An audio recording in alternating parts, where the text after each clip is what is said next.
I would say this is an excellent time to assess the impact of the Genome Project. It's been 10 years since the first reference genome sequence was published, and since that time an enormous amount has happened. But I think from a historical point of view, a question we can ask is, if in 50 years we look back and ask, what did the Genome Project do? I think there are 10 or 11 points that we can make. So number one, I think maybe in many ways the most important thing the Genome Project did was to democratize biology. And by that, it made all genes available to all biologists.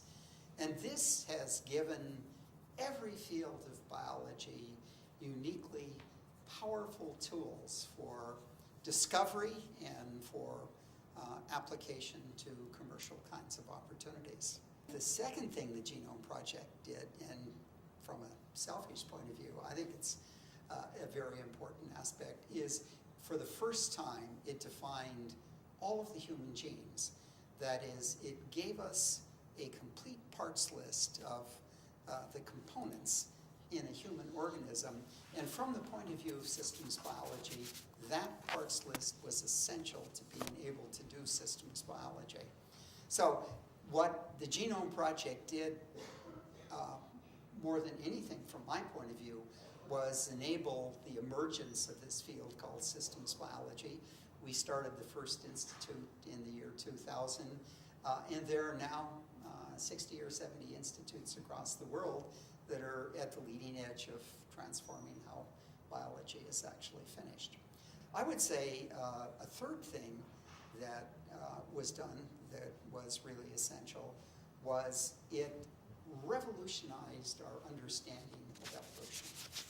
The ability to look at the digital organization of information in living organisms all the way from single cell to multi-celled creatures, the ability to see the continuity of life, the conserved kind of information, I think has absolutely transformed our understanding of evolution.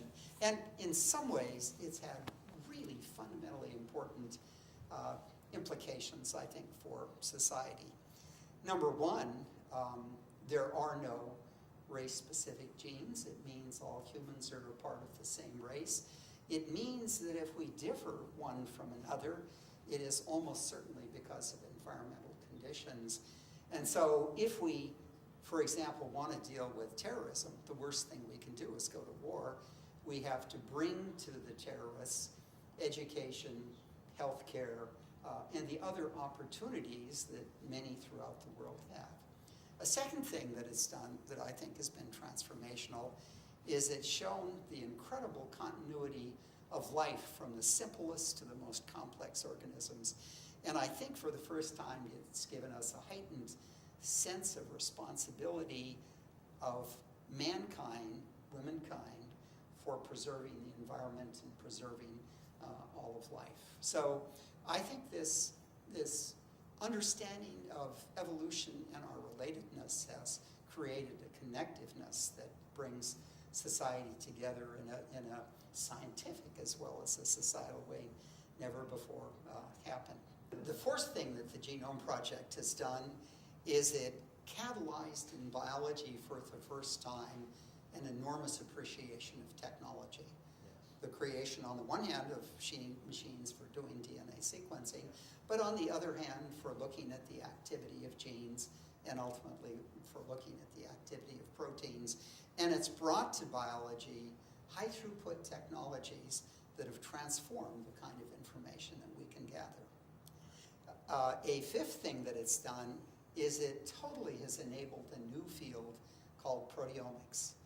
And it's done so because proteomics uses instrumentation called mass spectrometry, and the essence of that instrumentation is you have to know the molecular weight of all of the proteins or protein fragments that you're looking at in order to be able to measure them.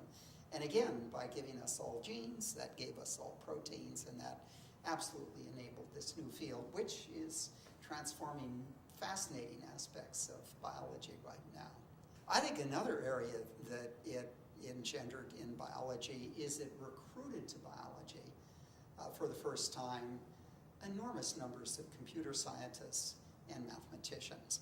It created quantitative, real biology in a way we had never done before. For many years, there had been a field more or less called theoretical biology, but my feeling about that field was it didn't ever really deal in general with the reality of biology, and it had very little influence on what biology came to be. When we brought in the computer scientists and the mathematicians to figure out how to deal with information that was exploding from the genome and other kinds of analytic measurements, this really was transformational. The Genome Project also transformed the sociology of science in two fascinating ways. Number one, it was the first project which absolutely mandated standards of quality control for the information it generated. This took an enormous battle, but in the end, funding agencies said it shall be so. And it was one of the best things that ever happened to the Genome Project because everything that was sequenced had a quality metric that was associated with this. And this is critical for the future, the new kinds of information we're generating. We have to be able to do exactly the same thing. The Genome Project was an absolute model. A second aspect of the sociology of science that the Genome Project transformed was open data. That is, the idea was as soon as you generated this new information, you made it available to the entire community so everybody could get in and analyze it and use it to reformulate their own thinking about biology and about how you do genomics. And again, this open data, open source attitude has been a critical dimension in spreading the power of the genome throughout the world of science and everything. I would say an eighth thing that the Genome Project did was to create, for the first time really, the field of medical diagnostics. So right now, there are 200 to 300 variants in our genes that if we know a patient has them, we can suggest something that they can actually do about them. These are variants that are actionable, that will let physicians help the patient. And there are another set of mutations, probably 70 or 80 in number, that involve the genes that metabolize drugs. And we also, this is called pharmacogenomics, and we also know that if patients have those variants, we have to be very careful about the kinds of drugs that they take and the amounts of those drugs that they take so we can inform them. I think another area, a 10th area now that was really exciting, is this whole idea that we opened up the genomes of single-celled organisms, of multi-celled organisms, of plants, of animals to instantaneous access. And not only has this transformed the biology practiced in many areas, and I would say microbiology is one of the prime examples, it has actually given us access to information that I think in time will let us transform and attack some of the most fundamental problems in human society. I'd say healthcare, global medicine, agriculture, nutrition, energy and the environment. All of those are going to be solved and attacked in very powerful ways with biology, and at the core of those biology will be the information that came from the Genome Project. The 11th and final example that I'll give you is it has raised a fascinating and challenging issue for the field of biology itself. In the past, biology was largely populated by independent investigators, each of whom took on with their laboratories the solution of a particular problem of their own choice. So in many ways, biologists were like Brownian particles. They all moved totally independently of one another. But what the Genome Project was an example of is integrated cross-disciplinary science, where we focused a whole series of scientists together with a particular objective, and we coordinated and organized their activities. So in this case, they solved the sequence of the Human Genome Project. And what this has raised is the realization that there are really two major approaches to biology. There is the small science approach, epitomized by Cold Spring Harbor, still very, very important.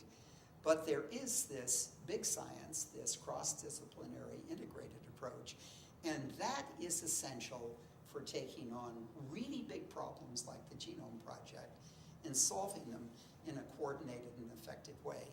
And I think this is a lesson that's extremely important to the government, politicians and so forth, because, for example, back at NIH now, there's a big battle going on between big science and small science. NIH is dominated by small science advocates. And the real worry is the small science advocates are going to say, let's remove big science and only do small science. And I think what we get from the Genome Project is a compelling argument that our portfolio for science funding has to be balanced and mixed. We need big science to solve really big, integrated, organized, difficult problems. We need small science to really operate on the opportunities that come out of big science. The two together are enormously synergistic.